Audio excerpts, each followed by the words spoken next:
Hello stranger, welcome to an InukiTV cast. We've got another Men of War game here going for a 3v3 this time with the compact gaming community.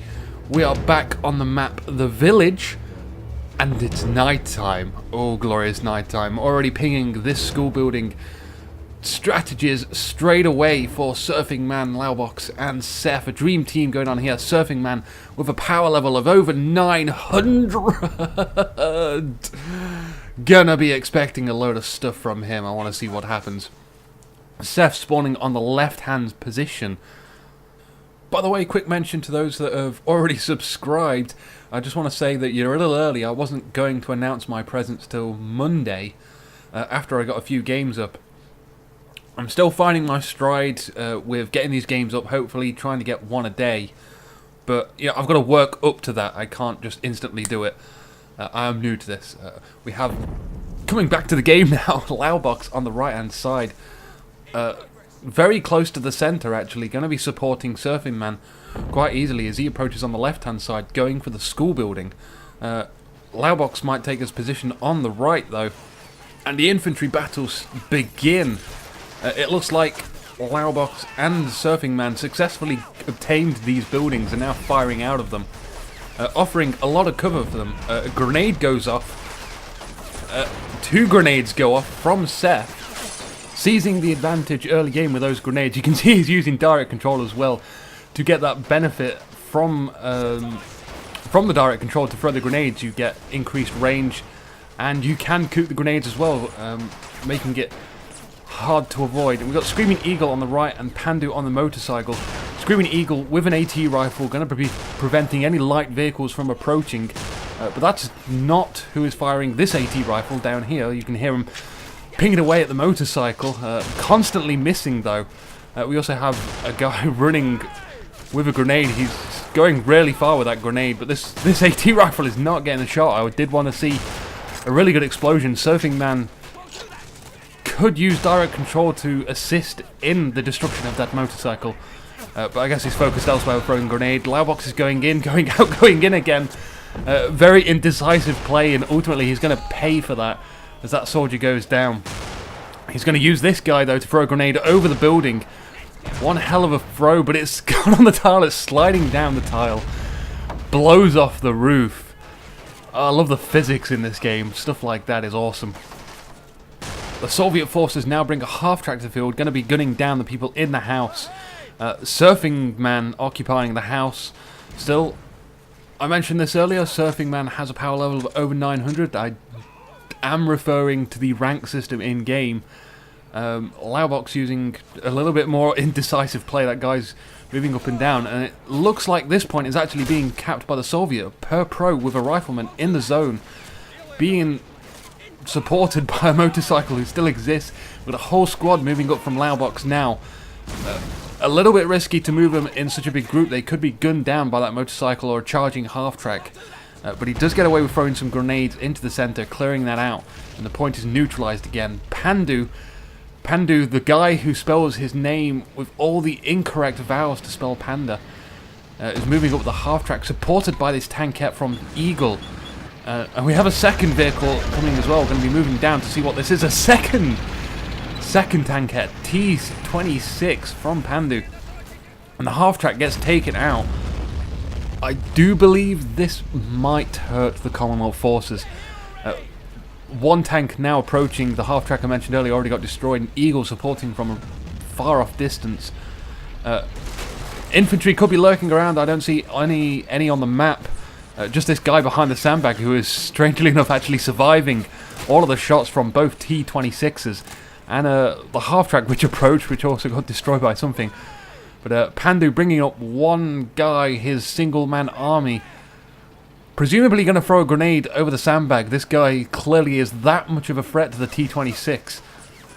Over on the right-hand side, we have Purpro and Laubox. Laubox being very aggressive and going straight after the right-hand side point. And look at this guy here, he's just being hit by everything. He's safe with a rock and a wall surrounding him, but there were a lot of guys firing on him. I hope Purpro notices that, as we got a grenade throwing off from Laubox, but that guy's already dead. Would have been a lot easier just to shoot him, and that he did, or at least one of the guys from behind did. Laubox takes position behind this wall, firing into the wall, not sure what he's going for. Maybe there's a guy in there, and he's got super X-ray vision. Surfing Man brings up a Crusader light tank. That's definitely going to help take out those two T-26s in the back, lurking somewhere, not quite in vision. Currently gunning down people behind the sandbag. Just right of the road we have Purpro and Pandu still on this bike, by the way, still not dead. That AT rifle very unsuccessful, but anyway, Purpro on the right hand side of this road in the central position is engaging Laubox's troops. There's only a few guys around here now, and the point is controlled by the Commonwealth. Purpro being very grouped up, he could separate those guys a little more. Purpro throws a grenade into the building, gets rid of two guys, and now moves up. Good movement. He also moves into the zone and begins decapping that area. There's a little bit of resistance in the central position with more infantry, and a huge explosion goes off here. Missing the Crusader tank I think they were aiming for. Okay, yeah, we got Royal Engineers on the field, and they drive in with a Jeep. Not sure what we're going to see from the Royal Engineers. They come with mines, barbed wire, and tank traps and stuff like that. I love all those things. I love it when I see them used. I love using them. Over there in the center, there is a sandbag lineup. Finally, that's going to give pretty damn good cover over the central position. But not from this Crusader tank. They're going to need some armor to take care of that Crusader tank. It's pretty well supported by infantry. Only a little bit of cover that they could sneak up on. T-34 for Screaming Eagle. That's definitely going to take care of that Crusader tank. Exactly what the Doctor ordered. One shot pings off straight away. I love it. I love seeing things ping off armor. Quite realistic in a way that the armor's angle is going to change the direction that it pings off of, and that's calculated very well in multiplayer games. Anyway, enough of the admiration of this game. We've got a little bit of a crossfire going from left to right. You can see infantry troops in the building, Surfing Man occupying that left-hand side completely, firing out the windows. Looks so cool. Smokes up on the right. I believe Purpro most likely through them, as he seems to be in that area. We've got more troops moving into the school building, and now the red flare of death goes down on the sandbag line. Does Screaming acknowledge its location? His APM is down completely. Where's your APM now? No! Oh dear.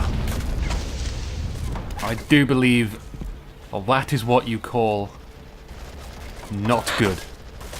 Not good at all. And the point in the center is now neutralized, so maybe that's what Screaming Eagle was going for. He was going for a distraction where all of your shit dies. Can be pretty good. Pandu mentioning something about wave after wave. I think he's referring to the infantry.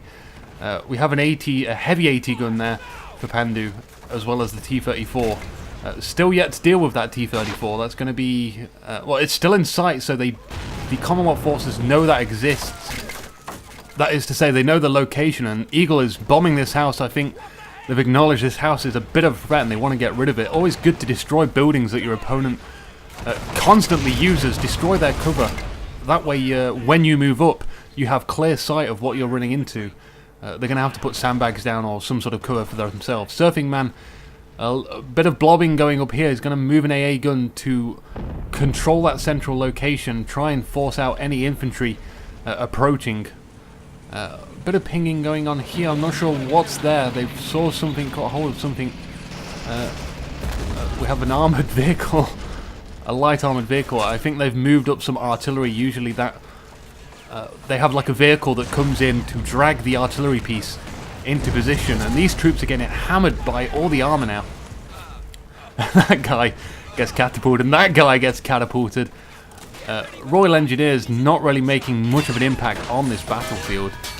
Not sure what that guy wants to do, but he also gets catapulted. Only one Royal Engineer left now. Over in the centre, we have some bright sparks or something. I'm not sure who was there. Laubox crawling infantry into the smoke. Great plan.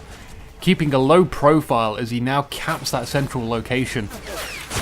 Surfing Man still in the building. This Royal Engineer firing away. He's only got a short-range weapon. There's no way he can take out that guy, and he gets hit by the T-34. T-34 makes a good shot. Wonderful death sounds from the troops being killed. A lot of bullets firing onto this central location. More tailored to the house, I guess. They want to get rid of that house as soon as possible. We have two guys here, don't really... They can definitely see each other, they're in the sights, but they're just not going to kill each other. KV-1 for Pro joins the middle battle. You can see there's a giant hole in that school building now where the T-34 has been constantly firing. A lot of smoke in the middle. Can't really see what's through there. The KV-1 takes care of two infantry troops though. You can see their health bar, which, you know, is a giveaway to... Oh my god, we have a second T-34. We got a Di Trio de la Tanko from the Soviet forces. The three musketeers. Surfing Man on the ball with a Comet I tank. It's gonna surprise those tanks, already gunning down infantry with its frontal hatch. There's a little machine gun inside most tanks' front where the driver can shoot from. Surprising those tanks, I guess. Those tanks, I'm sure they didn't see the Comet tank earlier. We have a radio op calling down a strike on this AT gun now. It's gonna be beautiful. The AT gun actually defies gravity and flies up in the air before the infantry actually die. Bit of strange physics, but at least it's physics nonetheless. And look at this armoured line now. One tank already gets its turret damaged. Black smoke coming from the turret. A Screaming Eagle reverses it into the building, not caring about anyone's home at all. What a mean guy it is, and it explodes. The Comet 1 tank takes that out. I did mention that the Comet 1 tank would take them by surprise, and that it did.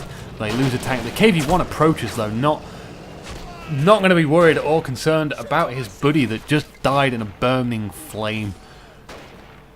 And the map screen shows a really nice sight. We've got a huge line of green speckles defending the areas. A Comet 1 tank now making a reappearance to take out that KV-1. The KV-1's already firing on it. Purpro well aware of its existence and its presence on the field. Could get another shot off. The Comet tank does get a hit, but not quite the penetration they need to destroy the tank. KV-1 has fairly heavy armor. It's not going to pull back at all. It's got infantry to support. It's going to stick with them till the end. The infantry just go prone, trying to crawl in a crater. Ooh, Laubox, you sneaky devil, I didn't see this at all. He's done his usual trick of driving a half-track straight up into the enemy lines, pouring out guys, going to cap that zone and defend the area. My apologies, Laubox, I did not mean to miss that. It was not on purpose. But this half-track going to be heavily reliant on there not being any vehicle they could easily take out. I mean, it is defending against infantry approaching, but who knows what they could bring up. Back in the centre, Purpro is eating shots from the Comet with his KV-1. The central point is being capped, and Surfing Man has a few guys behind these buildings. The building absorbing shots from the T-34. The Commonwealth forces really need to respond to this heavy armour on the field. It does look as if they're going to lose that point 100%, and the last guy dies right as that happens. There might be one more guy in the crater, but for now, there's just not much movement from Surfing Man. Surfing Man has a bunch of militiamen, very cheap units here, still firing away with his Comet 1 tank. Laubox, some assault guys not being used. Someone finally points that out though. This house taking a beating, but these guys don't care at all. They're just going to go away and heal. These cowboys, renegade super soldiers, also known as Anzacs, are a special unit for the Commonwealth. So already some of that special points spent. Not going to be seeing a Black Prince from Surfing Man if the game goes on that long. Laubox with a guy just gunning away, a commando with a machine gun, easily going to take out these guys. But will he survive all of them? Can he take them all down? It looks like he is. He's using burst fire like a legend. I think they're all dead now. Yeah, they're